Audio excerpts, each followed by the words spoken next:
Amém. Amém. Eu sei que você é presbiteriano, mas você pode dizer amém de vez em quando, sabe? Não faz mal.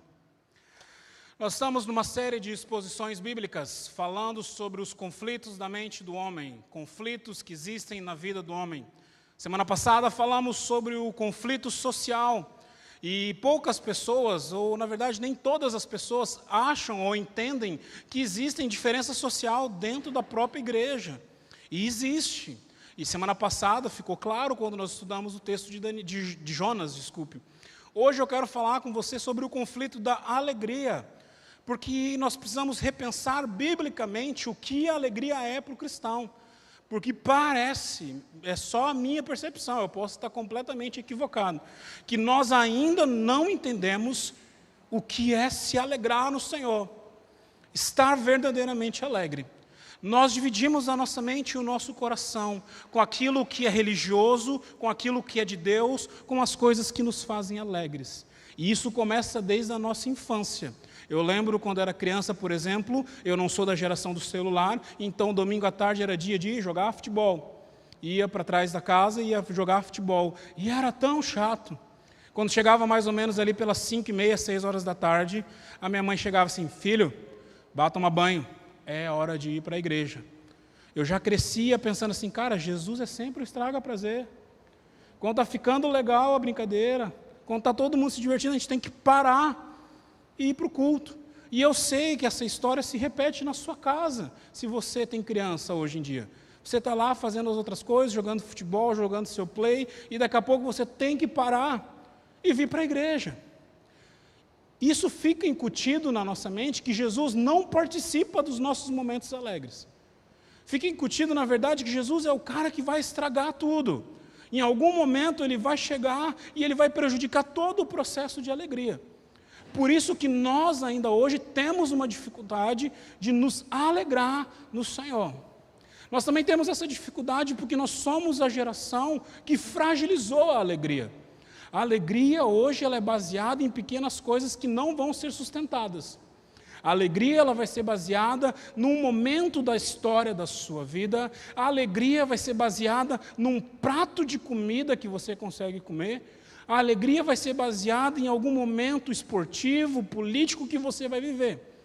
Só que você logo descobre que aquela alegria é frágil. Momentos esportivos mudam, momentos políticos mudam, comida acaba, e a situação começa a mudar na sua vida. E daí você deixa de estar alegre. Por isso que nós somos uma geração hedonista, vivemos a busca sempre do prazer. Por isso que a nossa geração sempre quer prazeres ainda maiores, para sustentar aquilo que ele está vivendo como alegria no seu coração.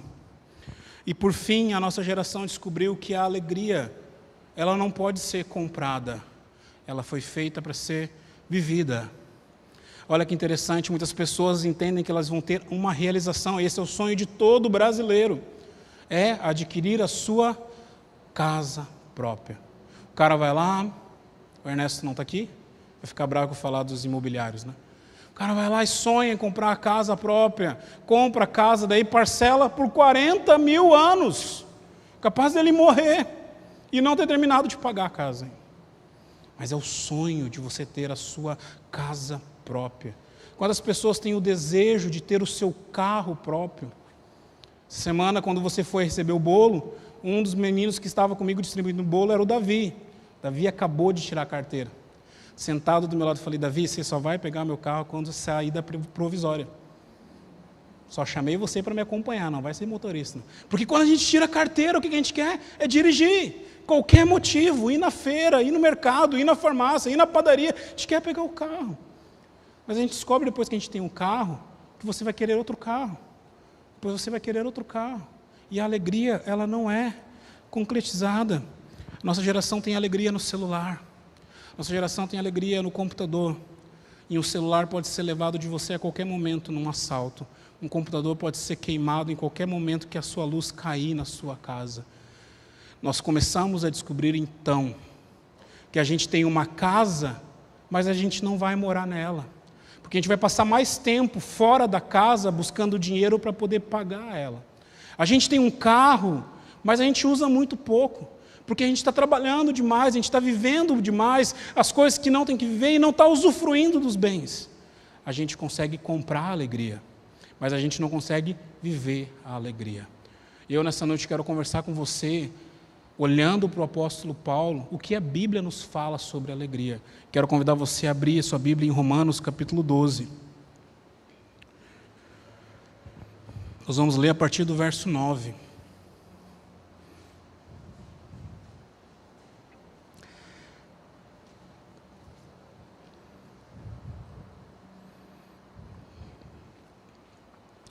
O amor deve ser sincero, odeiem o que é mal, apeguem-se ao que é bom, dediquem-se uns aos outros com amor fraternal, prefiram dar honra aos outros mais do que a vocês, nunca falte a vocês o zelo, sejam fervorosos no espírito, sirvam ao Senhor, alegrem-se na esperança e sejam pacientes na tribulação, perseverem na oração.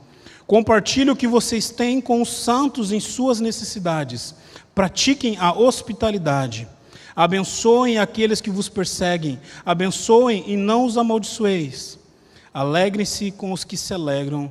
Chorem com os que choram. Romanos capítulo 12, muito conhecido pelos seus 2 primeiros versos. Quando Paulo fala assim: rogo-vos, pois, irmãos, pelas consolações de Deus, que apresenteis o vosso corpo como sacrifício vivo, santo e agradável a Deus, que é o vosso culto racional.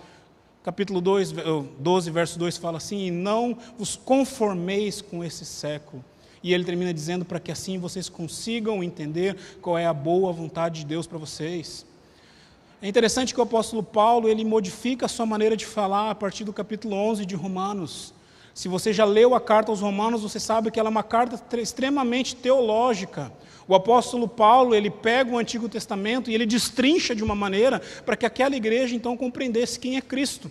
No capítulo 12 ele já começa a falar sobre o culto, ele começa a falar sobre a nossa mente, como nós devíamos mudar. E o apóstolo Paulo, melhor do que qualquer pastor da nossa geração, do que qualquer comediante de stand-up, por exemplo, ele conduz essa mudança de uma maneira muito tênue. Porque ele manda você cuidar da transformação da sua mente e depois ele toca na ferida. Porque a partir do verso 3 do capítulo 12 ele começa a falar a respeito da igreja.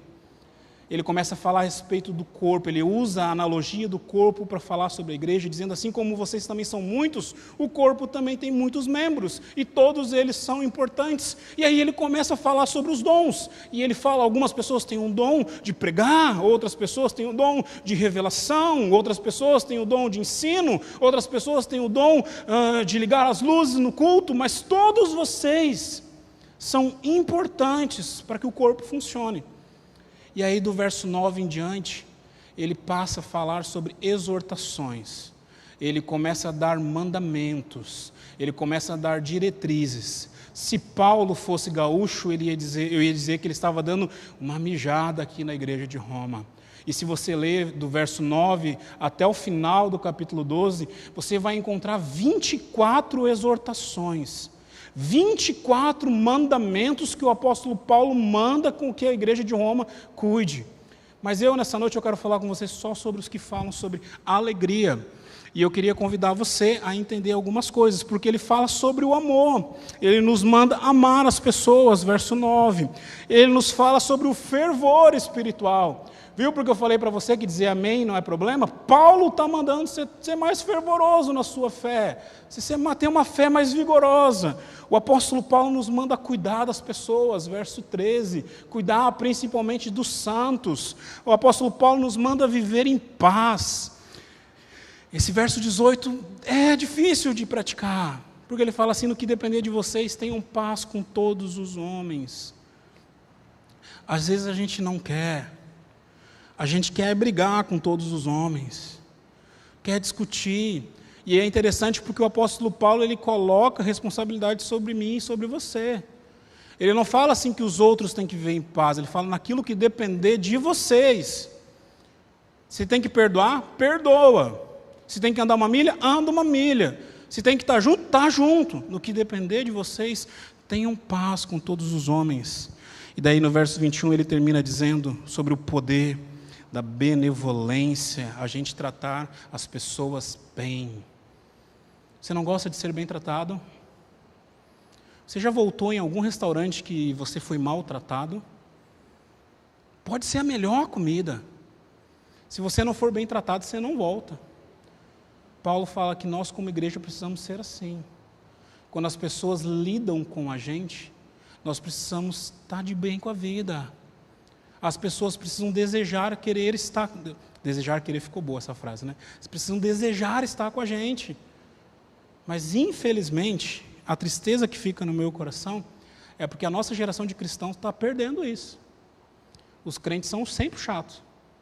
Os cri-cri, os que põem o dedo na ferida sem necessidade, os que não perdoam. A gente precisa rever alguns conceitos.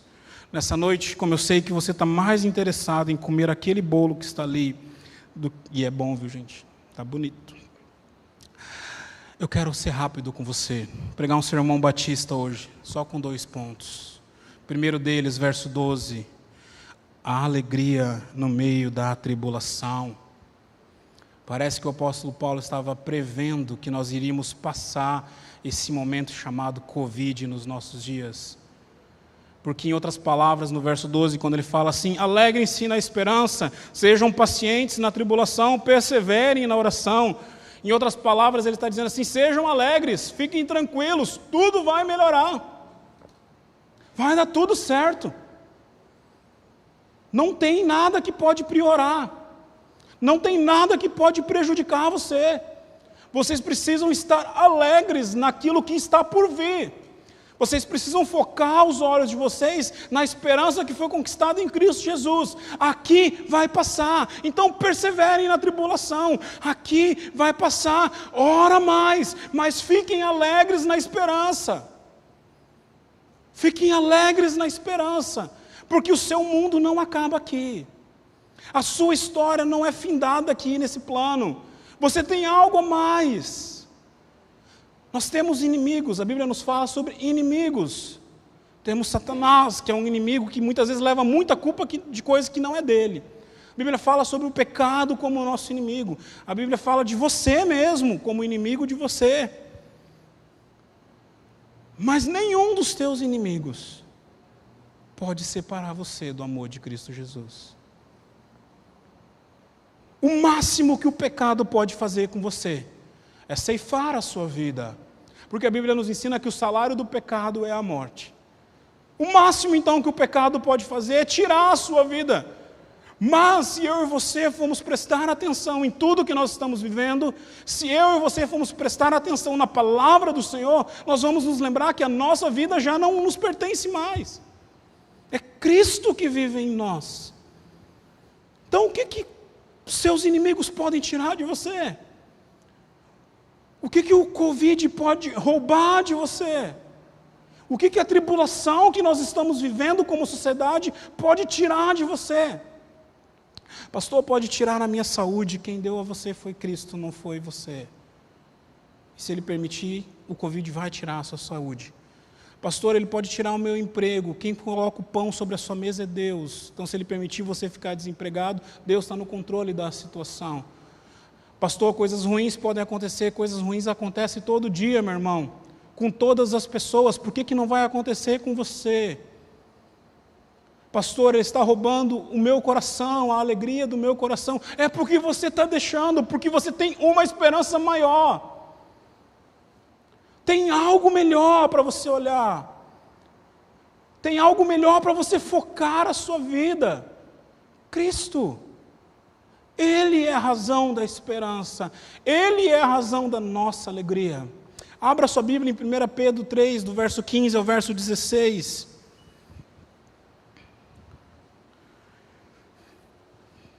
1 Pedro, capítulo 3, do verso 15 ao verso 16, fala assim, submetam-se a Cristo como o Senhor dos seus corações. Olha o que Pedro fala para aquela igreja. Estejam sempre preparados para responder a todos aqueles que pedirem a razão da esperança que há em vós, Fazei isso com mansidão e temor, tendo boa consciência, para que aqueles que caluniam vocês, o vosso bom procedimento, fiquem envergonhados naquilo que falam mal de vós. Estejais sempre prontos para responder a todos qual é a razão da esperança de vocês. O apóstolo Pedro, ele escreve essa carta um pouco antes da sua morte, no ano 68. Ele está escrevendo para uma igreja perseguida. O apóstolo Paulo, ele escreve à igreja de Roma, uma igreja que ele não plantou. A igreja de Roma, a carta aos romanos, ela é uma carta diferente. Não foi Paulo que plantou essa igreja, não foi Pedro que plantou essa igreja. E, historicamente, a gente nem sabe quem plantou essa igreja. Você descobre no capítulo 1 dessa carta que o apóstolo Paulo, até enviar essa carta, nem tinha pisado em Roma. Mas aqueles homens precisavam agora viver o evangelho.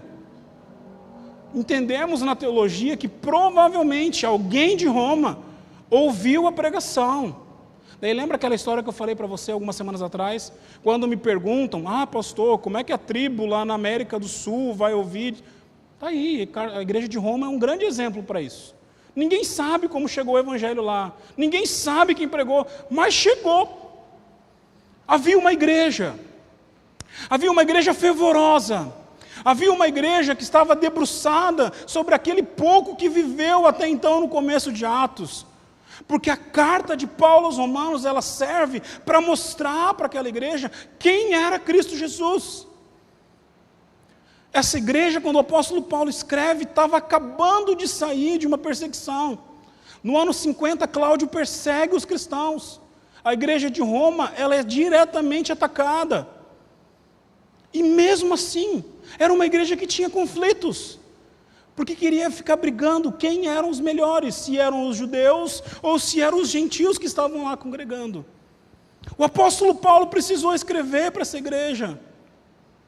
E aqui no capítulo 12, a partir do verso 9, está nos dedos da igreja.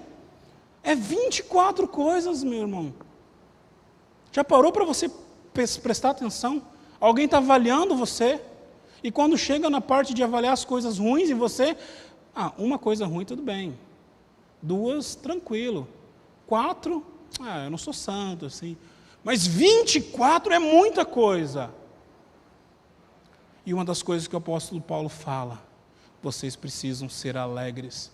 Não nisso que vocês estão vivendo, não na teologia que vocês acham que sabem, não na perseguição que vocês estão passando, nem tampouco nos debates entre gentios e judeus. Vocês precisam ser alegres na esperança. Porque tudo pode mudar. Tudo pode mudar. Cristo pode entrar na história. E aí as coisas mudam de patamar. Quando o Senhor, Criador, interage com a sua criação, a história é outra, meu irmão. A história é outra. Você precisa entender que mesmo em meio à tribulação, mesmo em meio às lutas, mesmo em todas as dificuldades que nós estamos passando nessa geração, mesmo em meio a todas as batalhas que eu e você enfrentamos de segunda a segunda-feira, Deus, Ele está no controle e Ele é a razão para você estar alegre. A Bíblia ensina um verso e nós ensinamos para as nossas crianças e às vezes como adultos nós esquecemos. Alegrai-vos no Senhor. Outra vez vos digo, alegrai-vos. Não é um pedido. Não é algo que você faz se você quiser. É uma ordem da palavra do Senhor. Alegrai-vos no Senhor. Outra vez eu digo, alegrai-vos. Uma aplicação dessa primeira parte para a minha vida e para a sua vida.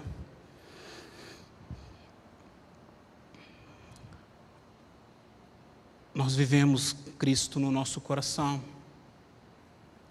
Nós muitas vezes conhecemos Ele com a nossa mente. A pergunta é, por que nós não colocamos em prática? Nós conhecemos Cristo com o nosso coração. Por vezes nós o conhecemos com a nossa mente. Vou perguntar de novo, por que nós não colocamos em prática então? Porque a pergunta é muito simples. Por que você está com medo da tribulação? Por que você está temendo o dia de amanhã? Por que você está deixando o estresse subir a sua cabeça? A ansiedade toma conta do seu coração. A preocupação está instaurada na sua casa. Tudo está indo aos pedaços. Por quê? Cristo não está cuidando da sua vida. Ele não é o Senhor da sua história. Alegre-se nele, então. Eu quero terminar esse ponto usando um exemplo bíblico para você guardar. Ouvi uma pregação essa semana, compartilhei no nosso grupo. Pastor Jean lembrando Paulo e Silas cantando na prisão. Cantando no lugar mais inóspito que você possa pensar. Cantando quando todas as circunstâncias caminhavam contra eles. Quando a dor havia tomado o seu coração. Literalmente, aqueles homens estavam cantando do esgoto. Porque o lugar onde eles estavam é onde eram depositadas todas as fezes de todos os andares daquela prisão. E aqueles homens estavam cantando. Aí chegou o Covid na nossa geração, eu fico triste. Chegou a tribulação na nossa geração, eu acho que eu tenho motivo de brigar com Deus. Nós precisamos estar alegres na tribulação. Eu sei que o meu Redentor vive e um dia Ele virá sobre a terra. Nós precisamos estar alegres. Segunda ideia, meu irmão, correndo, a alegria, ela é contagiante. O sorriso é capaz de contagiar as pessoas. Verso 15, alegrem-se com os que se alegram, chorem com os que chorem. Tem uma coisa que eu sei que é contagiante, bocejo. Se você está assistindo televisão e o apresentador da televisão bocejar, você vai bocejar em casa também.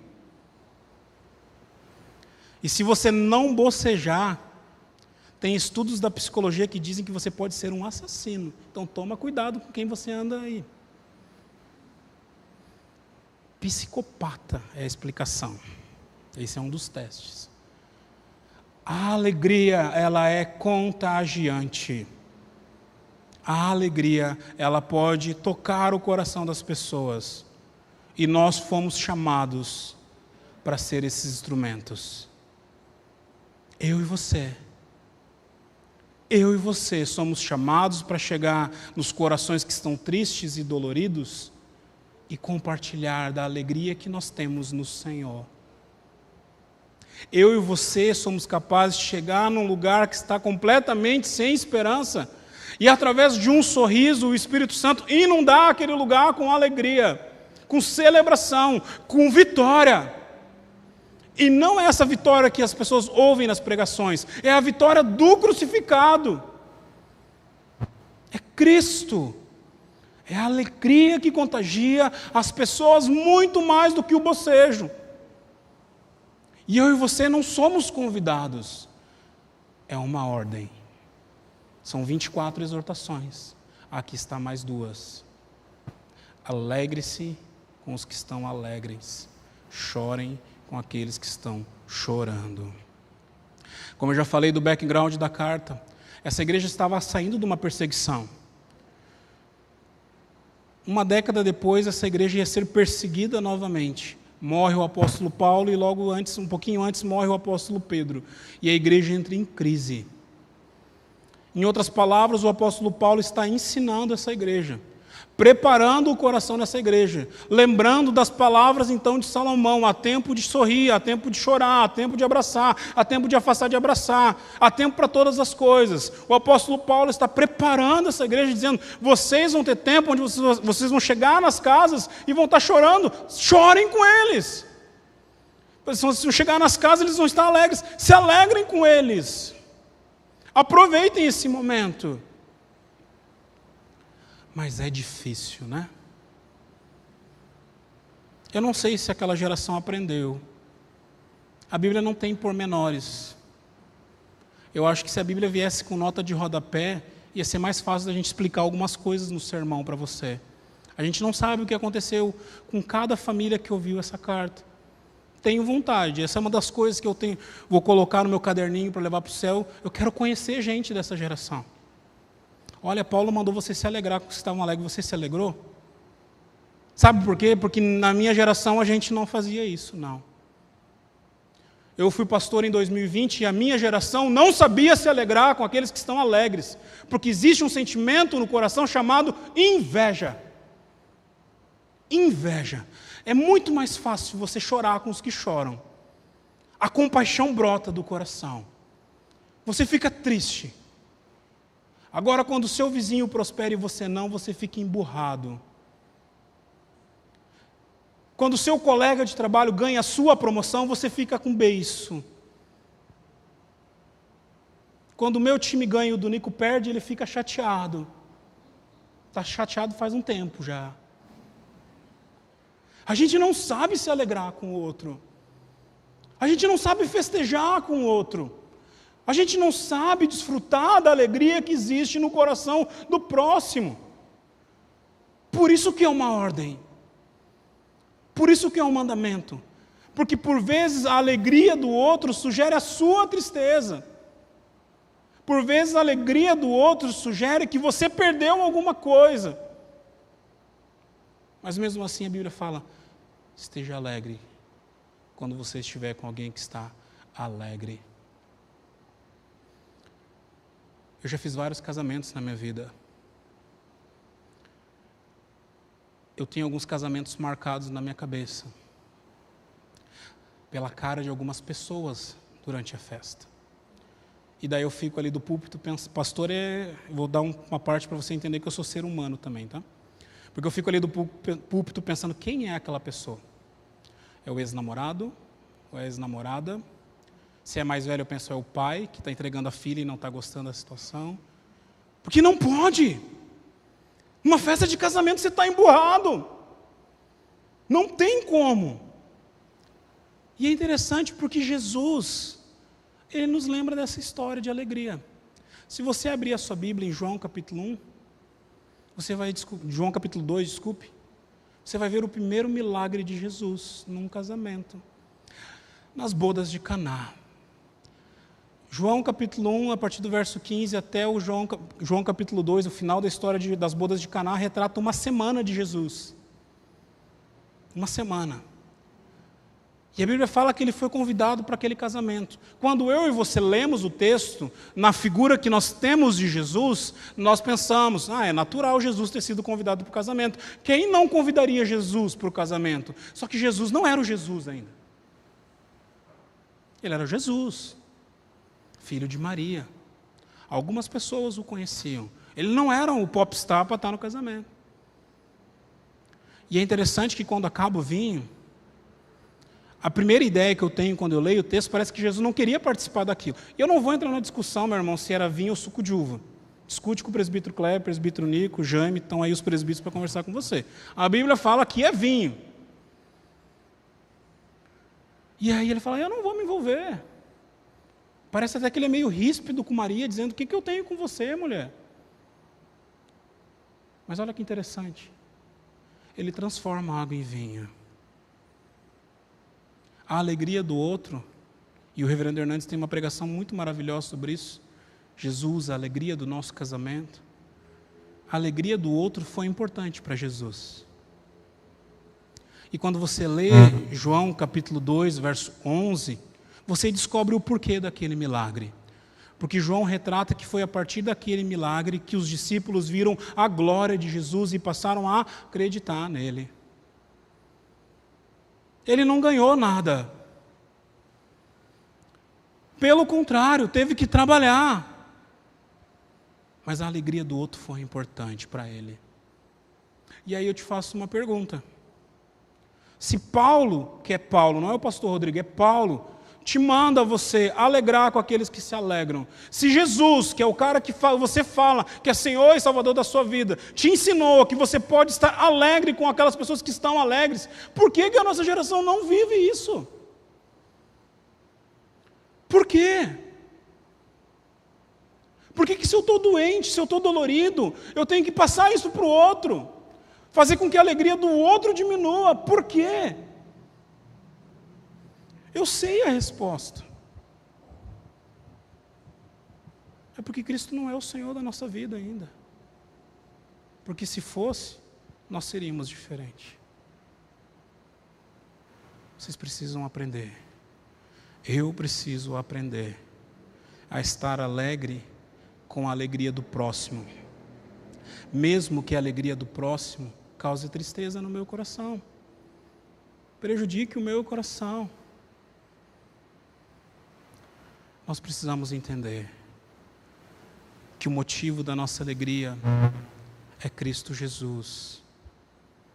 E que quando Cristo Jesus é o motivo da nossa alegria, a promoção que você deixa de ganhar, ela é menos importante. O dinheiro que você perdeu é menos importante. A guerra que você perdeu porque ficou calado é menos importante. Existe algo muito sutil que foi incutido na nossa sociedade, que parece um sofisma, eu ainda acho que é um sofisma, que fala que a gente precisa aprender a se expressar. A gente tem que abrir o nosso coração. A gente tem que estar mostrando para as pessoas quem nós somos. Eu tenho um pouco de dúvida sobre isso. Vou começar falando da paternidade. Muitas vezes eu estou comendo com os meus filhos alegre e meu coração está chorando por dentro, porque eu sei as contas que eu tenho que pagar, eles não sabem. Meu filho não sabe a dificuldade que é botar, às vezes, um bife na mesa, ele só quer o bife. Caléu, esses dias nós não tínhamos dinheiro para sair, ele falou, não pai, é fácil, passa o cartão. É essa a solução que eles dão, é simples. Às vezes a gente precisa guardar no nosso coração. Eu comecei o culto dessa noite falando sobre Maria. Quando você lê o Evangelho de Lucas, várias situações onde a maternidade de Maria foi colocada em xeque, quando as pessoas começavam a elogiar mais Jesus, a venerar mais Jesus do que ela como mãe, Lucas usa uma expressão, Maria via todas aquelas coisas e guardava aquelas coisas no coração. Você pode se expressar, estou tranquilo, de boa, só não esqueça, em nenhum momento, que a pessoa que está do seu lado ela é mais importante do que você. Então toma cuidado com a sua expressão. Toma cuidado para você não ser o ladrão da alegria da pessoa que está atrás de você, por causa da sua expressão. Alegrem-se no Senhor. Outra vez eu digo, alegrem-se no Senhor. É só o Senhor que pode fazer isso por nós. Terminando, meu irmão, concluindo nessa noite, meu desejo, quando a gente chega num local como esse, num culto como esse de alegria, é dizer para você que Jesus, Ele quer estar com você em todos os momentos da sua vida. Eu e você que às vezes queremos deixar Jesus de fora. Jesus está com você em todos os momentos de alegria da sua vida, não só nos momentos mágicos. Ele quer estar com você em todos os momentos da sua vida. E se você, assim como eu, talvez cresceu numa ideia de que quando a gente faz algo religioso, quando a gente faz algo cristão, que isso não pode ser alegre, em nome de Jesus, tira isso da sua cabeça, meu irmão. Jesus é a fonte da sua alegria, mais do que a bebida e o cigarro pode dar para alguém lá fora. Jesus é a fonte da tua alegria, mais do que todo o dinheiro que você pode ter lá fora. Jesus é a fonte da tua alegria, mais do que qualquer fama ou honra que você pode ter. Jesus é a fonte da tua alegria. Só Ele é a fonte da verdadeira alegria. Antes de cantar, tem uma canção. Eu já botei o Ernesto numa boa, não vou botar de novo hoje, não. Mas tem uma canção bem antiga, da época que o Ernesto tinha cabelo, ela é americana, é I Can Only Imagine. E tem um trecho que fala assim, que a ideia, a poesia, é de alguém que está chegando na presença de Jesus. E o autor fala assim, que quando ele estivesse na presença de Jesus, ele não ia saber o que ele ia fazer. Se ele ia chorar, se ele ia rir, ele não sabia o que ia fazer. Essa é a alegria. Essa é a alegria que você tem em Cristo Jesus. Daí tem crente chato que fala que pular é errado. Converte o coração. Tem crente chato que fala que você dizer glória a Deus, aleluia, é errado. Mas gritar no estádio de futebol pode. Tem gente que fala que crente não pode se divertir na igreja, mas na rua pode. Aonde, meu irmão? Jesus é a fonte da nossa alegria. Tira esses conflitos da sua cabeça. Se alegre no Senhor. Vamos cantar? Tu és minha porção, Tu és a minha herança, Tu és o meu socorro nos dias de tribulação. Mesmo que meus pais me deixem, mesmo que amigos me traiam, eu sei que em teus braços eu encontro salvação. Ainda que a figueira não floresça, ainda que a videira não dê o seu fruto, mesmo que não haja alimento nos campos, eu me alegrarei em ti.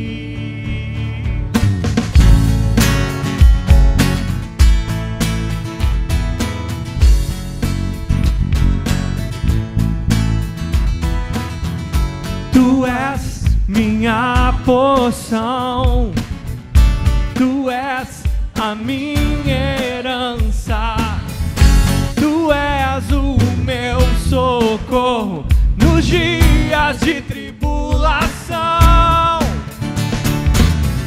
Mesmo que meus pais me deixem, mesmo que amigos me traiam, eu sei que em seus braços eu encontro salvação.